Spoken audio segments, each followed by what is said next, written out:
what is the most important concrete step that each of us can take to protect our democracy? Oh, well, just one? I would say it'll have to be one with subparts. I would say vigilance. Vote? Get other people to vote?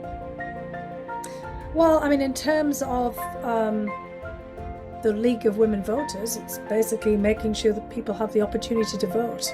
I find League members, we're so used to thinking about it that we start to take for granted that everyone knows what to do. But we can all be actively engaged in making sure that people have the opportunity to vote. Work hard, state by state level, to make sure that voting is as easy and as safe as is possible. So a lot of things that, of course, that we can do. Pay attention,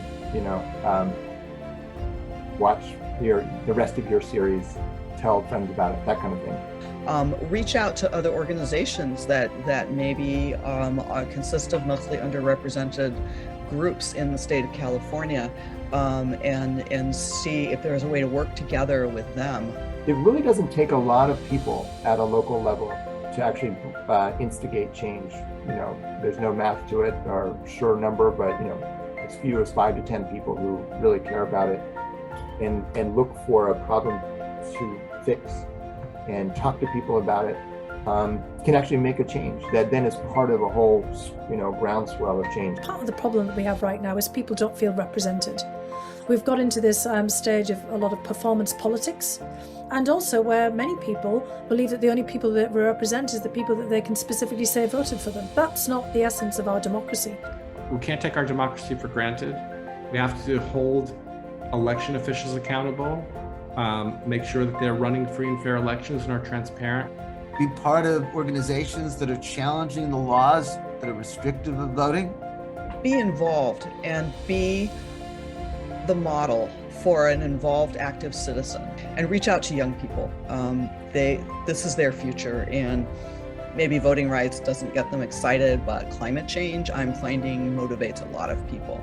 Be involved in those conversations, and then change can happen. And you're part of both doing something really great for your community, but part of this national conversation, part of the national changes that I think are so compelling and so important for the health of our overall country. And it doesn't matter how you vote or how you choose to vote, but just that whole act of being able to vote and ensuring that people have a chance to vote.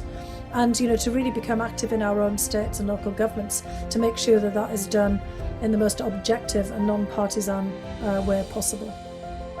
I think all of these are crucial things. And what I want to stress is they're nonpartisan.